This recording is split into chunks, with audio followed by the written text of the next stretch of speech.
오늘 말씀은 다수를 기뻐하지 않는다. 이런 주제로 하나님 말씀을 함께 나누는 시간을 갖겠습니다. 고린도전서 10장 5절 말씀에 그러나 저희의 다수를 하나님이 기뻐하지 아니하신 고로 저희가 광야에서 멸망을 받았다. 이렇게 말했어요. 그래서 오늘은 다수를 기뻐하지 않는다. 이런 주제로 하나님 말씀을 함께 나누는 시간을 가지려고 합니다. 광야의 길을 가는 사람들, 오늘 이 시대를 살고 있는 우리도요, 광야의 길을 걷고 있는 사람이라 이렇게 말하죠. 모세 당시에 광야의 길을 간 사람들이 한 4종류로 분류할 수 있어요. 첫째는 모세와 더불어서 아론, 또 미리암이라는 그 가족들이 있어요. 그리고 두 번째로는 여호수아와 갈렙, 이 두 사람의 특별한 사람이죠. 이 두 사람이 가나안을 맛보며 살아간 사람이고 더 나아가서는 가나안에 들어간 사람이 있어요. 그 다음에 세 번째는 일반 백성들이 있습니다. 일반 백성들 중에서도 두 부류인데 하나는 1세대, 그러니까 20세 이상 그 성인이 된 사람들, 성인으로 분류된 사람들, 이 사람들이 1세대, 뭐 당시에 그런 상황이고, 그 다음에는 성인으로 구분되지 못한 사람, 2세대입니다. 2세대 이렇게 구분할 수가 있어요. 그런데 광야에 들어가지 못한 사람들이 누구냐면 바로 1세대 사람들이 광야에 들어가지를 못했죠. 그러면 그 2세대인 자녀들은 뭐 특별나서 들어가느냐, 그건 아니고 그 사람들에게 기회가 주어진 것뿐이죠.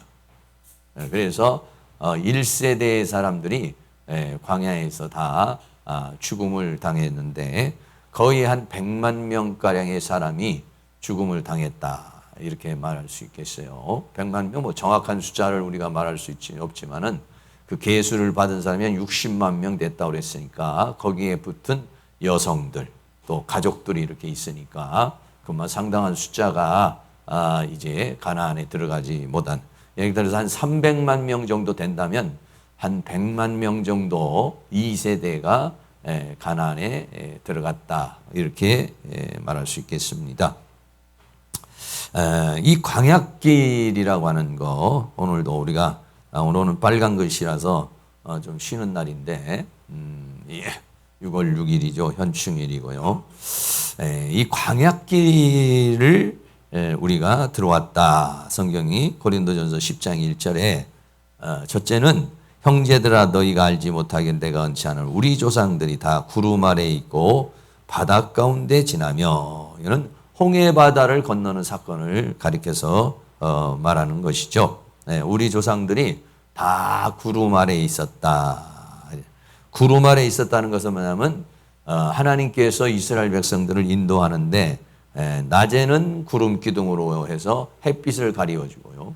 여러분, 이 구름이 말이죠, 별것 아닌 것 같죠? 아니에요. 엄청난 역할을 합니다. 햇빛이 있는데요, 구름이 딱 끼잖아요. 그러면요 그늘이 돼버려요. 그러면 그 엄청난 태양빛이 가려지는 겁니다, 이게. 그러니까 구름 기둥으로라고 하는 것은 구름으로 이스라엘 백성들을 그늘이 되게 만들어 주시는 거래요. 그것은 뭐냐면 구름 아래에 있다. 이 얘기는 하나님의 은혜 아래에 있다. 하나님의 능력 아래에 있다. 하나님의 보호 아래에 있다. 하나님의 인도 아래에 있다. 이렇게 말할 수 있죠. 그렇습니다. 출애굽기 13장 21절에 여호와께서 그들 앞에 행하사 낮에는 구름 기둥으로 그들의 길을 인도하시고 밤에는 불 기둥으로 그들에게 비추사 주야로 진앙하게 하시니 그랬어요. 뭐 사막이니까 오늘날 우리도 보면 이 도시 같은 데도 겨울 때 되면은 뭐 5시, 6시만 되면 껌껌하잖아요. 그러니까는 낮에는 구름 기둥으로 밤에는 불 기둥인데 이 불 기둥이 이스라엘 전체를 밝힐 만한 그런 불기둥이에요.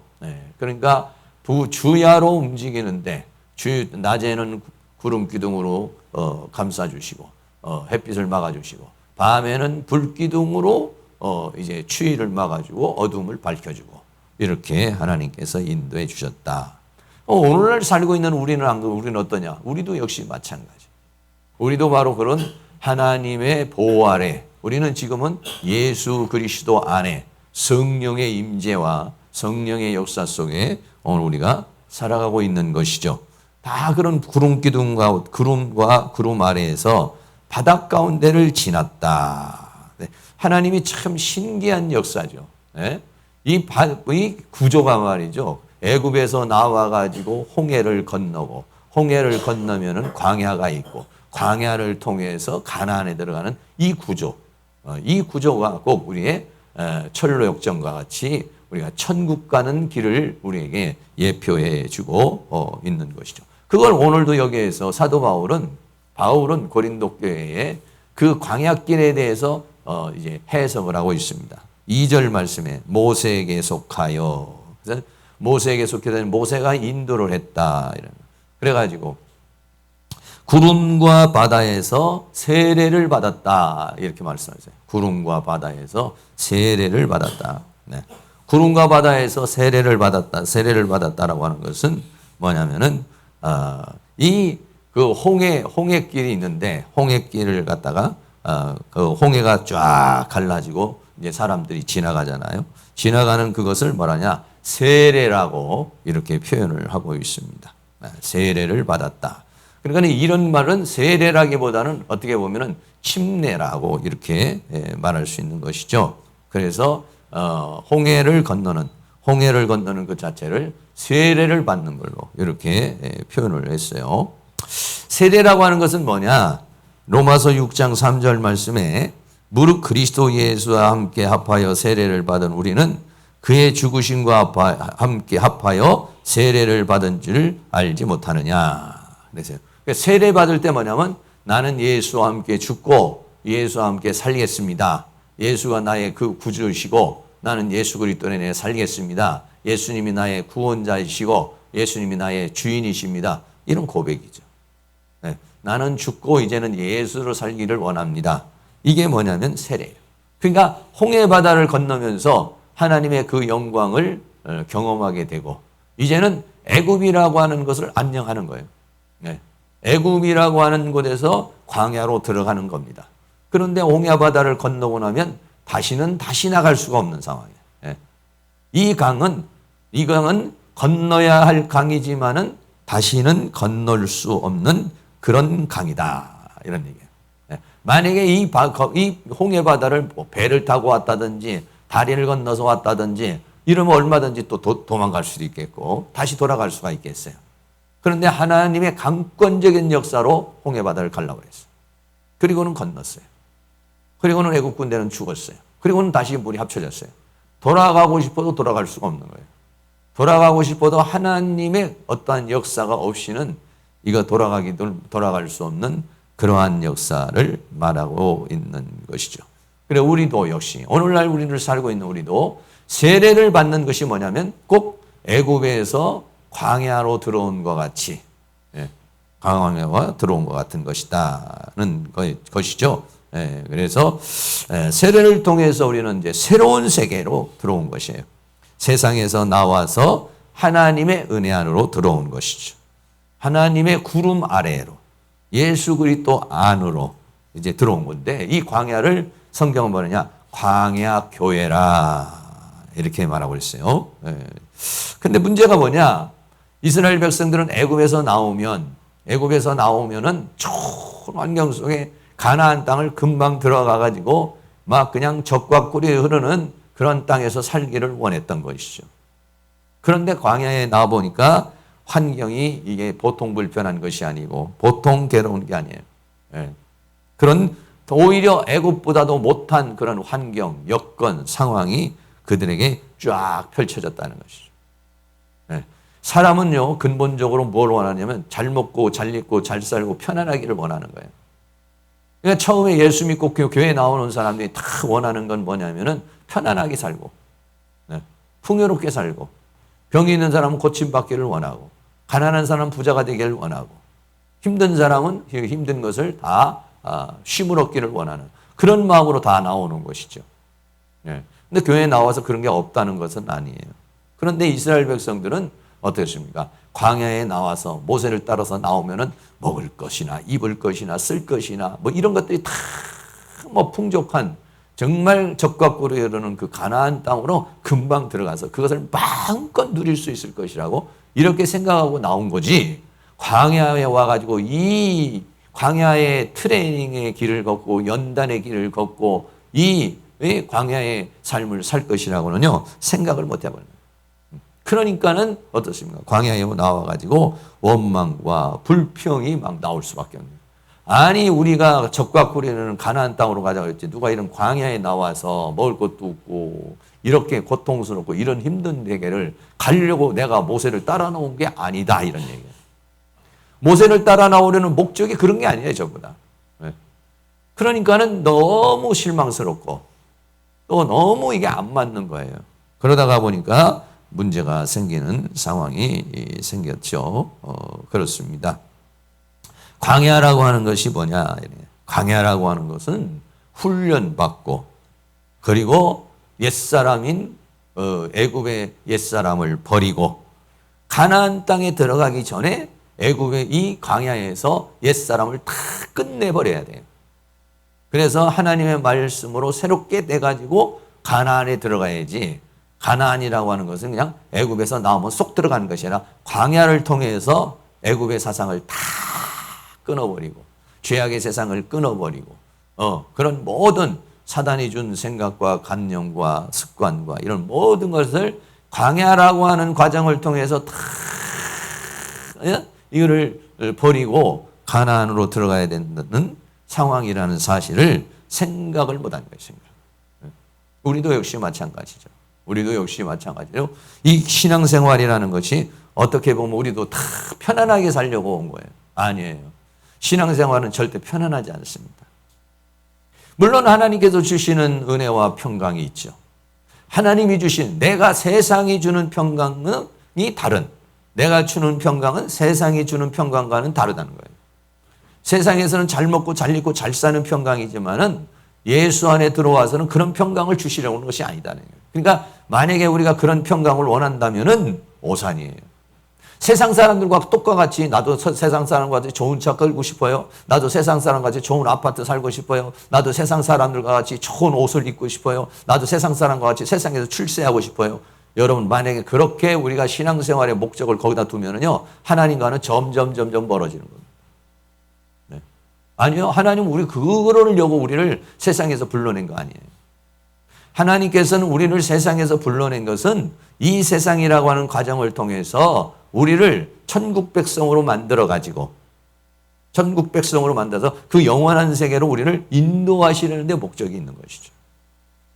그런데 우리들은 세상에서 아니요. 광야에서 즐기는 게 아니에요. 가나안에서 즐기는 거죠.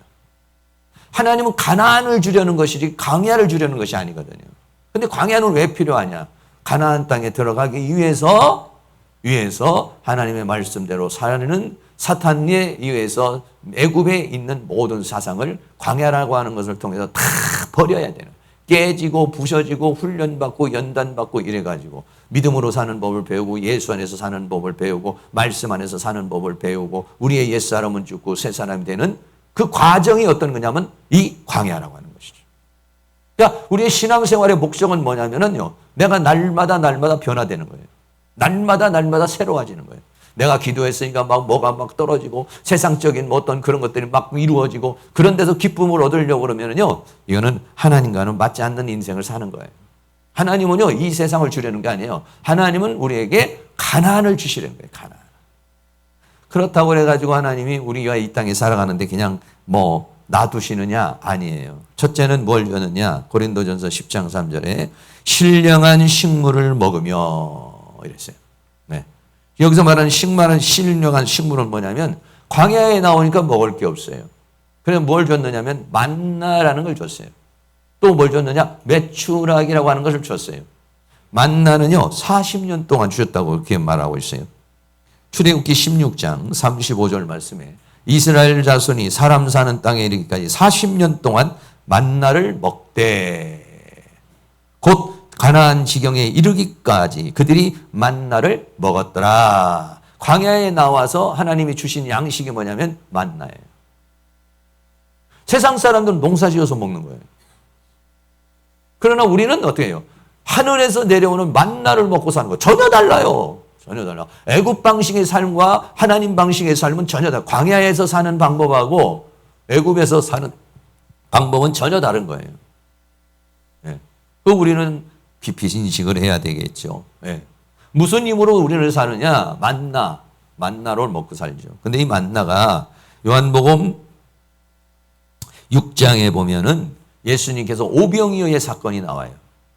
오병이어의 사건을 통해서 5천 명의 사람을 먹이시고 난 다음에 예수님이 뭐라고 그러냐? 요한복음 6장 35절에 예수께서 가는 내가 곧 생명의 떡이요. 내게 오는 자는 결코 줄이지 아니할 것이요. 나는 하늘로부터 오는 생명의 떡이다. 이렇게 말씀했어요.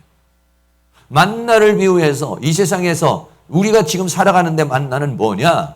바로 예수 그리스도를 우리에게 생명의 떡으로 주셨다는 거예요. 이 떡을 먹으면 죽지 아니하고 영생하리라. 우리가 이 거친 이 광야와 같은 세상을 어떻게 이길 수 있느냐? 이스라엘 백성들은 광야에서 만나를 먹고 살았어요.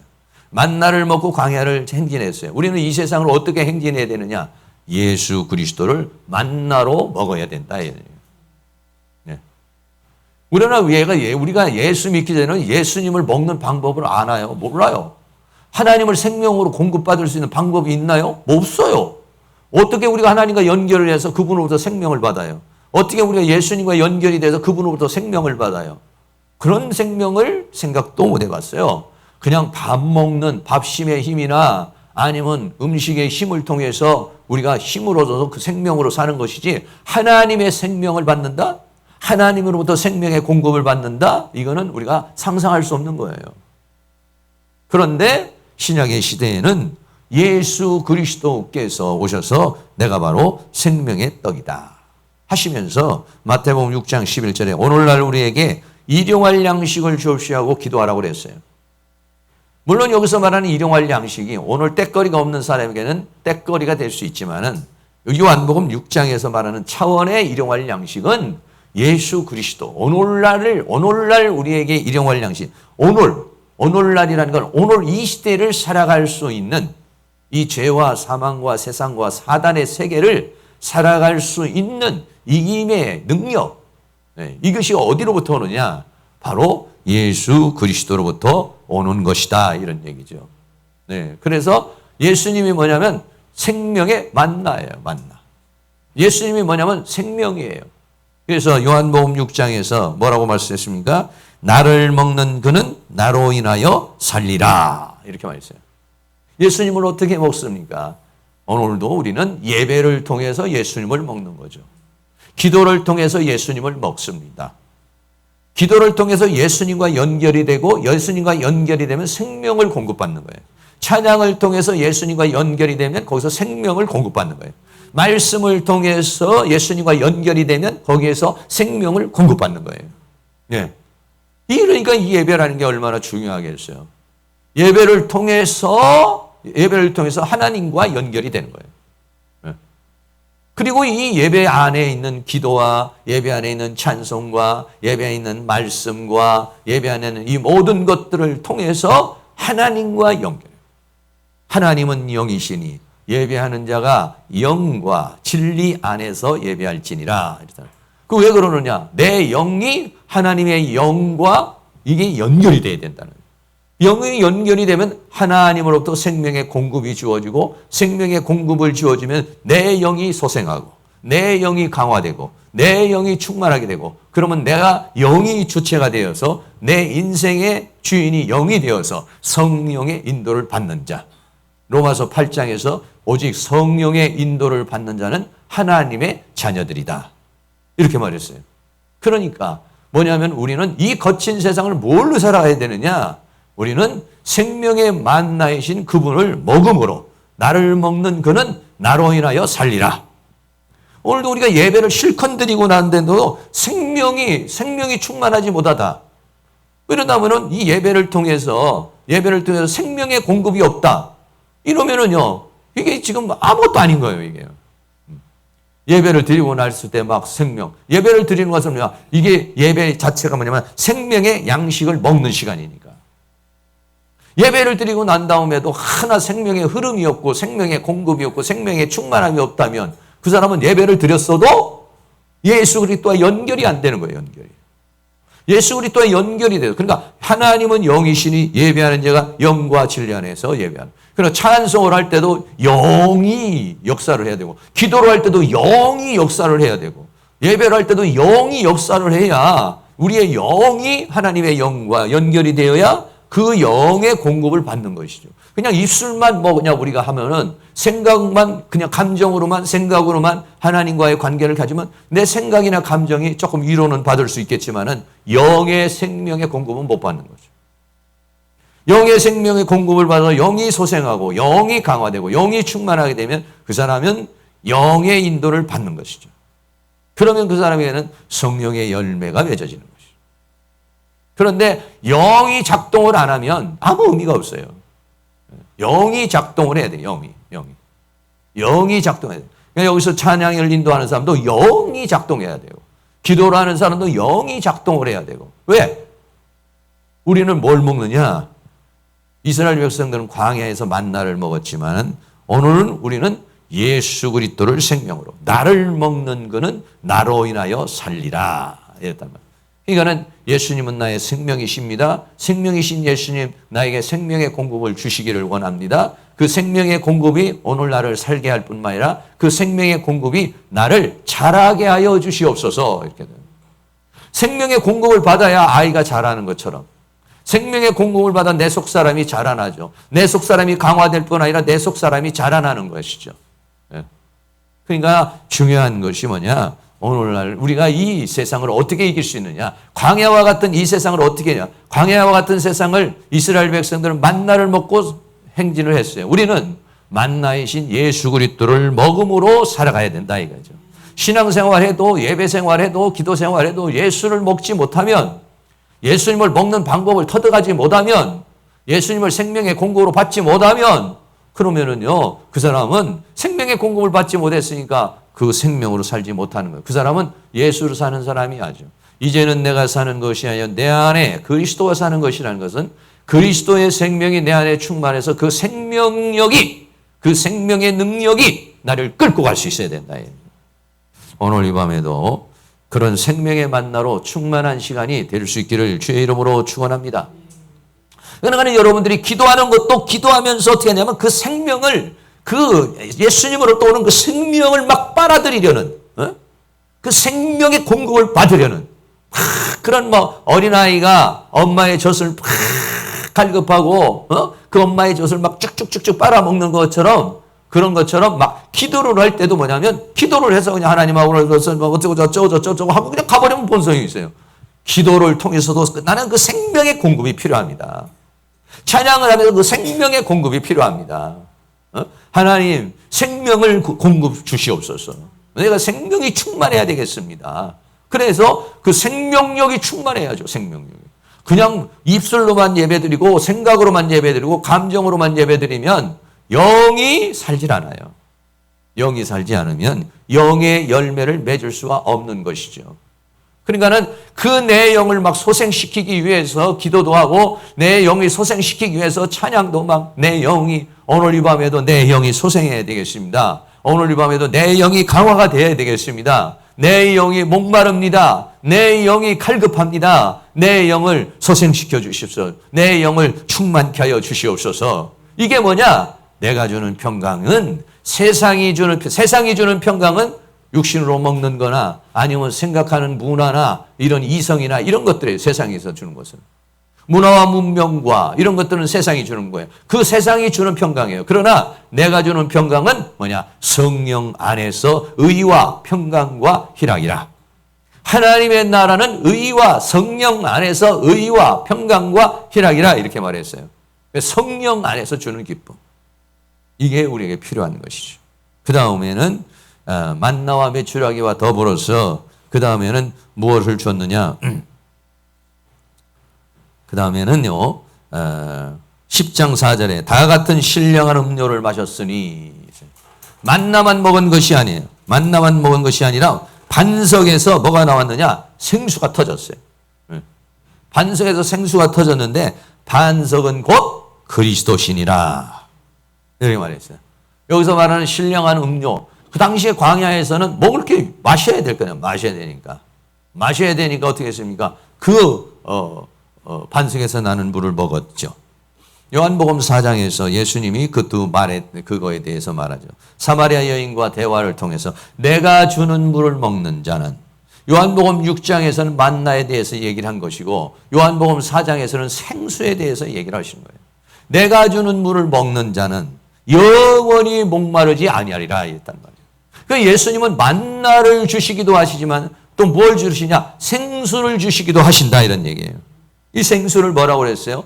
요한복음 7장 37절에 명절 끝날 곧 큰 날에 예수께서 와서 외쳐가라다대 누구든지 목마르거든 내게로 와서 마시라. 나를 믿는 자는 성경의 이름과 같이 그 배에서 생수의 강이 흘러나리라 하시니 이는 그를 믿는 자가 받을 성령을 가리켜 말씀하심이라.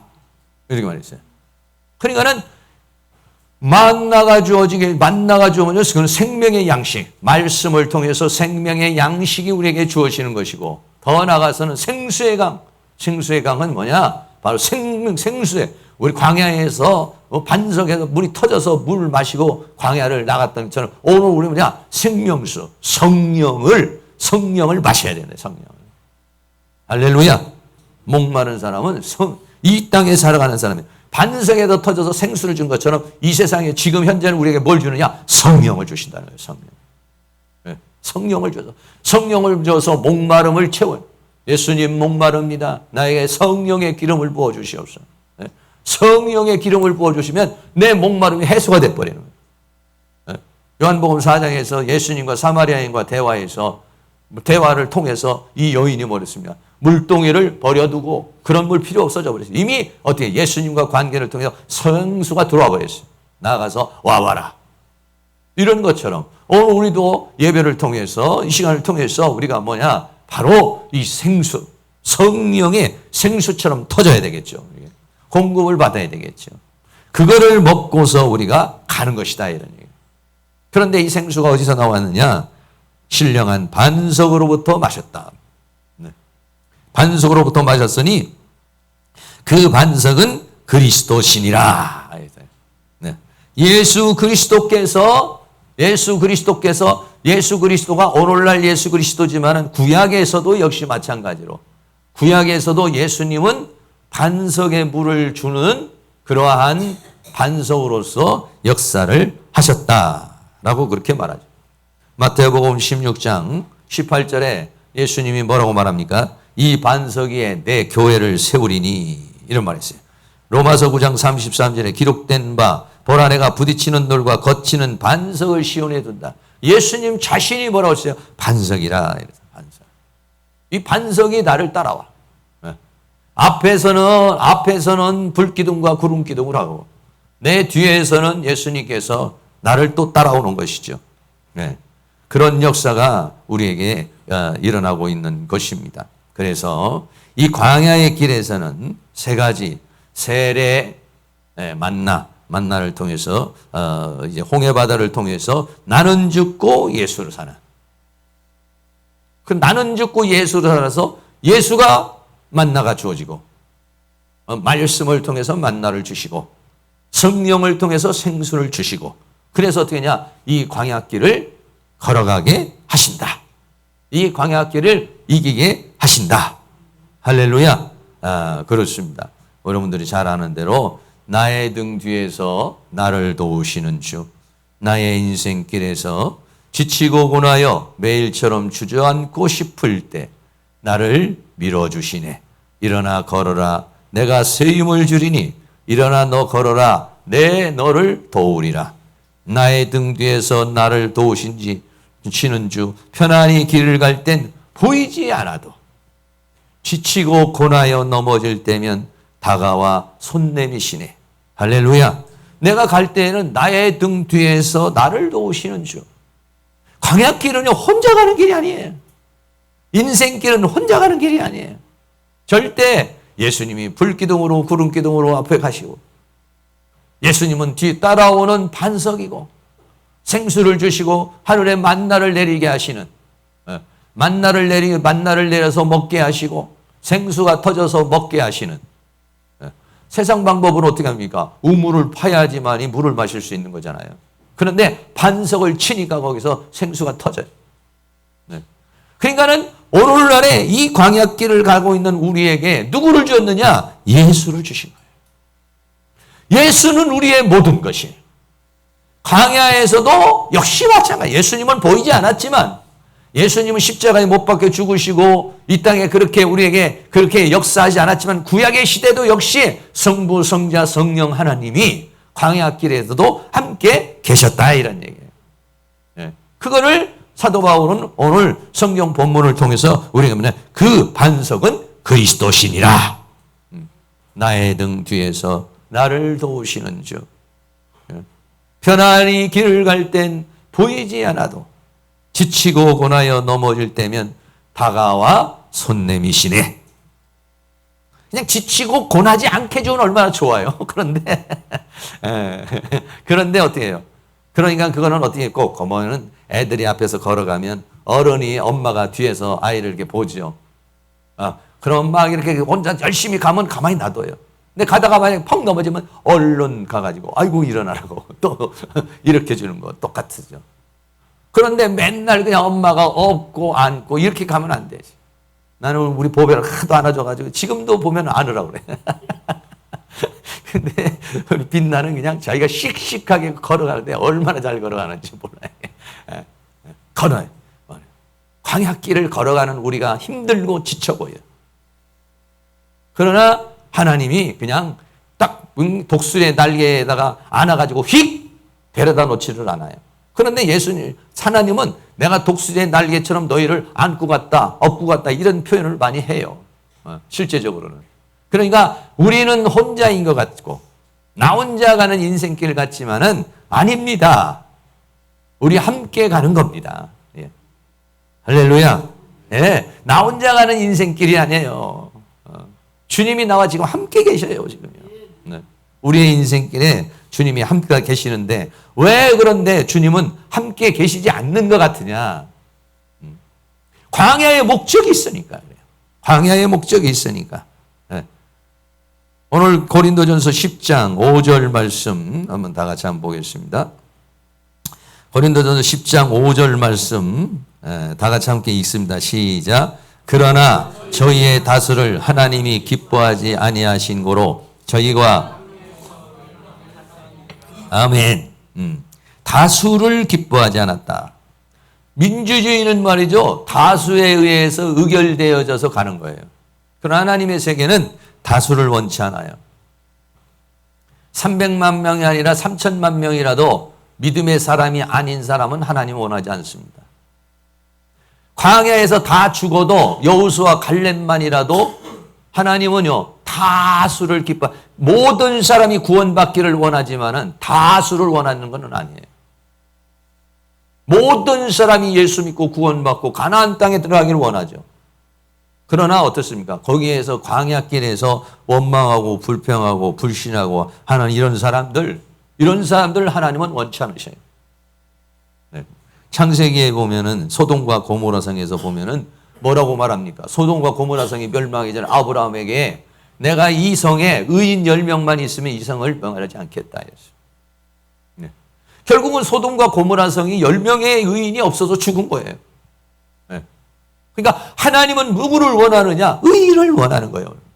홍수의 심판 보세요. 홍수의 심판을 할 때도 다 죽습니다. 노아는 당시에 은혜를 받았어요. 노아 한 사람이라도 좋다는 거예요. 네. 다수를 기뻐하지 않아요. 모든 사람이 구원받기를 원하지만은 그러나 하나님은 거기에서 하나님을 찾는 한 사람. 네. 하나님 앞에서는 한 사람. 그 노아 한 사람이면 좋게요. 네. 그러니까 예수님은 요한복음 10장 38절에 오직 나의 의인은 믿음으로 말미암아 살리라. 또한 뒤로 물러가면 내 마음이 저를 기뻐하지 아니하리라 하셨느니라. 이랬어요. 다수를 기뻐하지 않아요. 누구를 원하십니까? 오늘 이 밤에 나와서 예배하는 사람을 원하는 줄로 믿습니다. 그래요. 뭔가 믿음으로 살려고 하는 사람들, 하나님의 은혜대로 살려고 하는 사람들, 이런 사람들을 하나님은 원하신다. 그래서 다수를 기뻐하지 아니고 저희가 광야에서 멸망을 받았느니라. 멸망. 여기 멸망이라는 단어가 카타 스트론님이 좀 긴 단어. 카타 스토론님이라는 건데, 스토론님이라는 말은 휘뿌리다, 쓰러뜨리다, 이런 말이에요. 그러니까 멸망이라는 말보다는 광야에서 죽어서 넘어지는 것. 광야길에서 죽어서 넘어요. 광야에, 그래서 공동번역을 얘기했어요. 죽어서 그 시체가 여기저기에 흩어지게 되었습니다. 이런 표현이에요. 그러니까 죽어서 그냥 막 여기저기에 광야에 막 흩어지는 시체가 되어버렸다는 거예요. 누가? 타수를 기뻐하지 않아요. 타수를 기뻐하지 않고 저희가 광야에서 죽어 넘어졌어요. 네. 멸망을 받았다는 것이죠. 그러니까는 우리는 가나안은 들어가도 되고 안 들어가도가 아니라 가나안 못 들어가면 광야에서 멸망받는 거예요. 네. 광야를 통과하면 가나안이지만 광야를 통과하지 못하면 가나안에서 죽는 거예요. 네. 그러니까는 얼마나 중요한 것입니까? 심각한 것입니까? 광야에서 가나안을 못 들어가면 광야에서 죽는 거예요. 가나안을 통과하지 못하면 광야에서 그냥 끝나는 거예요, 인생이. 그러니까 우리는 이 광야길을 가는 인생길을 우리는 이걸 어떻게 들어가야 되냐. 이스라엘 백성들은요, 수많은 사람들이 1세대가 다 못 들어갔어요. 민수기 14장 33절에 너희 자녀들은 너희의 패역한 죄를 지고 너희의 시체가 광야에서 소멸되길까지 40년을 광야에서 유리하는 자가 되리라. 이렇게 말해요. 얼마나 저주스러운 얘기입니다. 하나님의 말씀을 따라가 앞에서 불기둥으로 구름기둥 하나님을 보여주시고 뒤에는 만나와 메추라기로 또는 반석에서 나오는 생수로 이스라엘 민족을 인도했지만은 이스라엘 민족은 하나님의 말씀을 거부하고 뒤에도 나오지만 우상 숭배하고 간음하고 또 하나님 말씀 따라 살지 않고 불신하고 또 하나님 말씀대로 살니까 원망하고 불평하고 네 가지를 지금 이제 광야길에서 얘기했어요. 하나 우상 숭배, 하나는 간음하는 거, 또 하나는 하나님을 시험하는 불신, 더 나아가서는 막 원망하고 불평하고 그러는 사람은 전부 광야에서 죽는 거예요. 네. 그런 상황이 우리에게 있다는 것을 우리에게 말해주고 있죠. 요한 고린도전서 10장 6절입니다. 그런 일은 우리의 거울이 되어, 오늘 우리를 살고 있는 사람들은 광야를 해서 죽은 그러한 사람들을 바라보면서 거울이 되어 본이 된다, 이런 얘기죠. 우리로 하여금 저희가 악을 즐겨한 것 같이 즐겨하는 자가 되지 않게 하려 함이니 그랬어요. 우리로 하여금 저희가 악을 즐겨한 것 같이 그랬어요. 여기서 악을 즐겨한다는 거, 이게 뭐냐면 악을 즐겨한, 악에 대해서 막 갈망을 하는 거예요. 불신에 대해서 갈망하는 거예요. 하나님에 대해서 거역하고 하나님에 대해서 반항하고 하나님의 뜻을 따르지 않고 막 원망하고 불평하고 우상숭배하고 간음하고 막 이런 것에 인간의 뭐가 있냐, 인간 안에 이 죄악의 속성이 갈망이 있다는 거예요. 그게 광야에서 죽는 거예요. 내 안에 있는 이 죄악의 갈망이 가나안을 들어가지 못하게 해요. 내 안에 있는 죄악의 속성이 하나님의 약속을 받지 못하게 해요. 내 안에 있는 이 죄악의 속성, 이것을 내가 악을 즐겨하는 속성이 있단 말이에요, 인간 안에. 한편으로는 악을 싫어하는 속성이 우리 안에 있지만은 또 한편으로는 악을 막 그 악의 쾌락, 죄악에 대한 쾌락, 죄악에 대한 열망, 죄악에 대한 갈망이 우리 안에 이 육신 속에 있어요. 그게 만약에 그 내 안에 있는 죄악의 그 열망, 죄악의 갈망을 내가 제어하지 못하면 광야에서 멸망을 받는 거예요. 그러니까 우리는 이 광야에서 이 죄악의 속성을 잘라줘야 돼요. 내 눈이 너를 범죄하게 하면 눈을 빼버려라. 내 손이 너를 죄악에 하면 잘라버려라. 그러지 않으면 지옥불에 들어간다. 같은 얘기죠.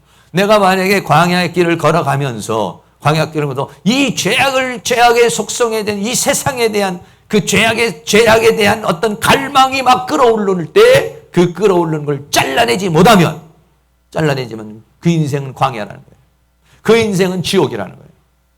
그러나 잘라내면 고통스럽지만은 나는 지옥을 면해 광야를 통과할 수가 있다. 광야를 통과할 수 있는 은혜가 있기를 주의 이름으로 축원합니다. 우리 안에는요, 이 멸망의 속성이 있어요.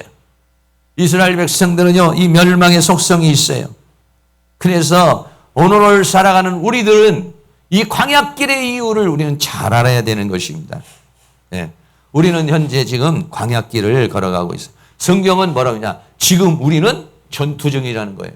바울은 지금 뭐 하는 중이야? 운동 경기하는 중이라는 거예요. 여러분, 전투하는 사람이 지금 편하기를 원합니까? 네? 전투 중에 있는 사람이 편안하기를 원한다면 전투에 이길 수가 없지요.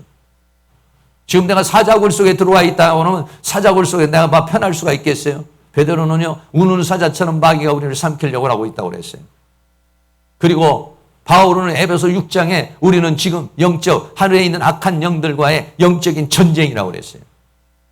저도 어떨 때는 편안하게 좀 쉬고 싶고, 좀 편안했으면 좋겠다 이런 생각다.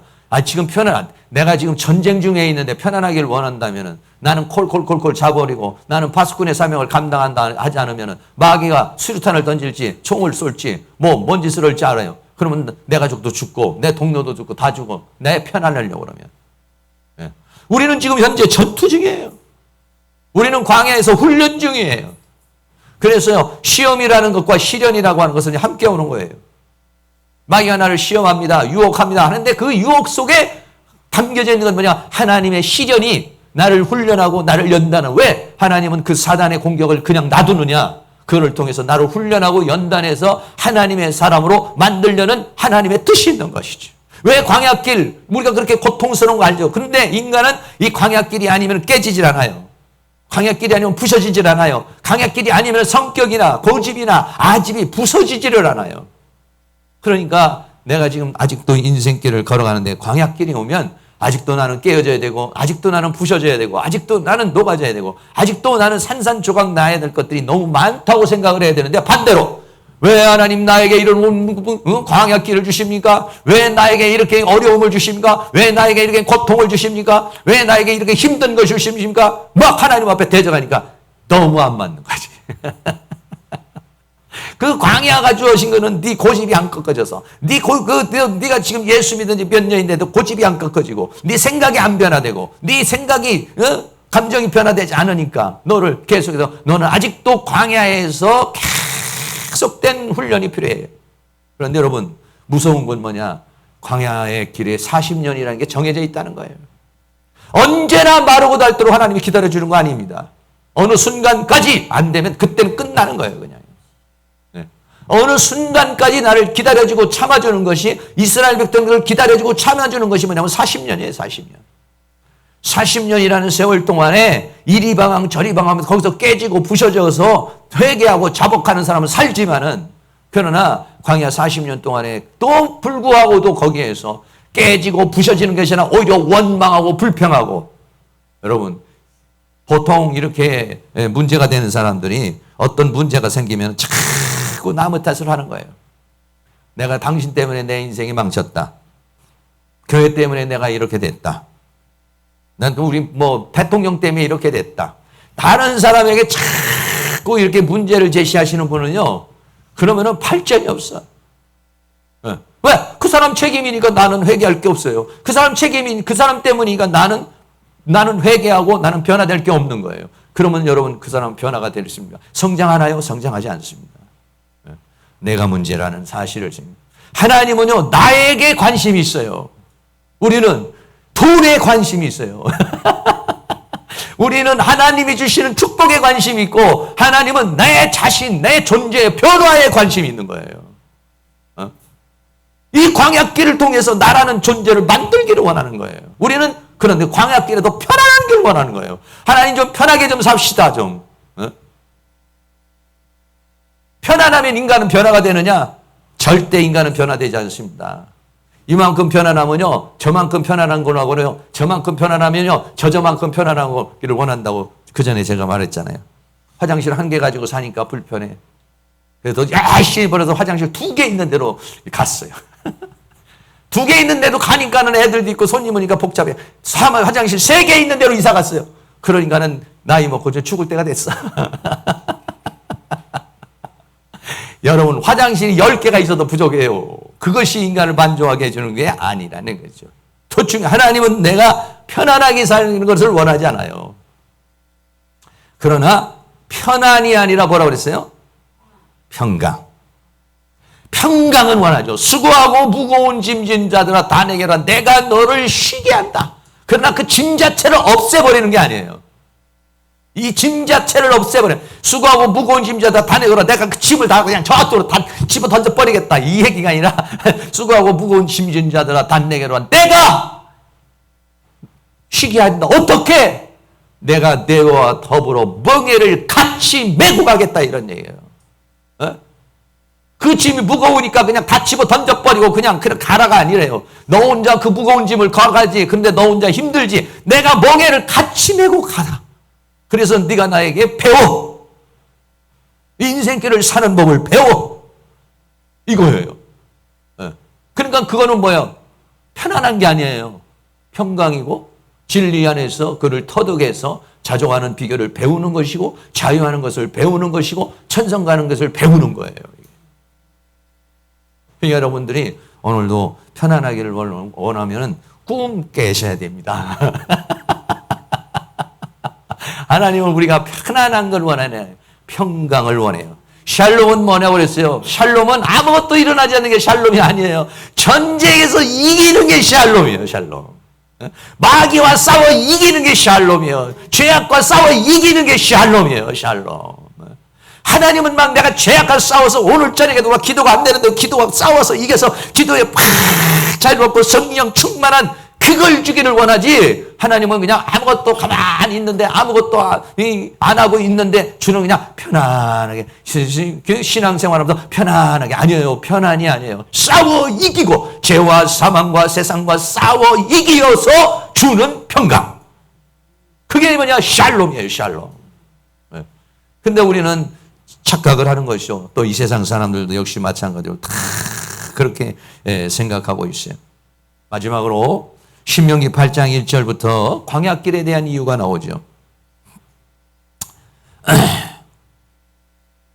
지금 우리가 고린도전서를 하니까 자, 여기 뭐 우리가 잘 알고 있는 말씀이지만 그래도 한번 찾아서 한번 읽도록 하겠습니다. 신명기 8장 1절입니다.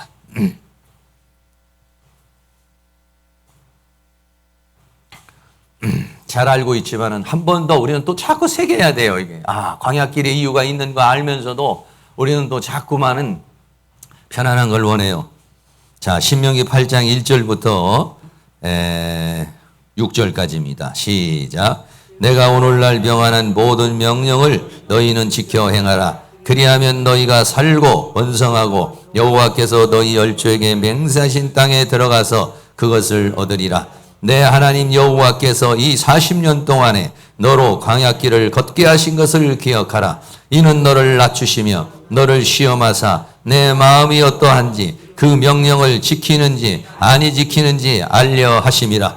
너를 낮추시며 너로 줄이게 하시며 너로 알지 못하며 내 열조도 알지 못하던 만나를 내게 먹이신 것은 사람이 떡으로만 사는 것이 아니요 여호와의 입에서 나오는 모든 말씀으로 사는 줄을 너로 알게 하려 하심이니라. 이 40년 동안에 내 의복이 헤어지지 아니하였고 내 발이 부드들지 아니하였느니라. 너는 사람이 그 아들을 징계함같이 내 하나님 여호와께서 너를 징계하시는 줄 마음에 생각하고 내 하나님 여호와의 명령을 지켜 그 도를 행하며 그를 경외할지니라. 아멘. 하나님의 목적은 뭐냐? 하나님의 말씀을 지켜 행하는 사람이 되기를 원하는 거예요. 사람이 떡으로만 사는 것이 아니라 하나님의 말씀을 붙잡으면, 하나님의 말씀을 순종하면, 하나님의 말씀을 믿으면 사는 거구나. 만나도 주시는 거구나. 매출하기도 주시는 거구나. 생수도 주시는구나. 적군도 이기는 거구나. 광야길도 이기는 거구나. 할렐루야. 이걸 알게 하시려고 광야길을 걸어가게 하신, 다시 말하면 우리를 믿음의 사람으로 만들려는 거예요. 우리를 하나님의 사람으로 만들려는 것이 광야길의 목적이에요. 근데 우리는 광야길을 편안하기를 원하는 거예요. 하나님, 나 광야 너무 힘들어요. 나에게 편안한 걸 주세요. 아니요. 그런 응답도 안 주십니다. 오늘 저녁에는 우리가 그렇게 생각하지 마시고 하나님이 광야를 통과할 수 있는 믿음을 주세요. 하나님 광야를 이길 수 있는 믿음을 주세요. 하나님의 말씀을 따라 살고 있는 하나님의 말씀을 100% 순종할 수 있는 여호수아와 갈렙과 같이 믿음으로 단장해서 이 광야를 벗어나 가나안으로 들어갈 수 있는 믿음의 사람이 되게 하여 주시옵소서. 편안을 구하는 것이 아니라 능력을 구하게 하여 주시옵소서. 하나님 나에게 힘을 주시고 능력을 주셔서 이 광야길을 이길 수 있는 힘을 주시고 광야길을 이길 수 있는 능력을 주시옵시고 광야길을 승리할 수 있는 그런 하나님의 역사를 허락하여 주시옵소서. 할렐루야. 그래서 모두가 다 승리하는 그런 은혜의 역사가 다 일어날 수 있기를 주의 이름으로 축원합니다. 결론 다시 합니다. 광야길을 우리는 이미 들어왔습니다. 하나님은 다수를 원하지 않아요. 누구를 원합니까? 하나님의 말씀대로 살고자 하는 뜨거운 열망을 가진 한 사람을 원해요. 그 한 사람이 있다면 우리 교회는 망하지 않아요. 우리 가정은 망하지 않아요. 내가 있는 곳에 망하지 않아요. 그러나 우리 안에는 뭐가 있냐? 멸망의 속성이 있어요. 그 죄악을 즐기려는 막 하나님을 거부하고자 하는 그러한 속성이 내 안에 사단이 심어놓은 생각과 감정과 철학과 사상과 이런 못된 것들이 내 안에 있어요. 그걸 우리는 잘라내, 광야에서 잘라내라고 광야를 주는 거예요. 근데 광야가 자꾸 편안하기를 원한다면 잘라지질 않아요. 하나님은 이 광야를 잘라내고 하루속히 광야를 벗어나서 가나안에 들어가게 하여 주시옵소서. 광야길의 이유를 내가 알았으니 그 광야길의 이유를 우리가 다 깨닫고 하나님 원하는 그런 사람이 되게 하여 주시옵소서. 그런 은혜가 있기를 다해야 주의 이름으로 축원합니다.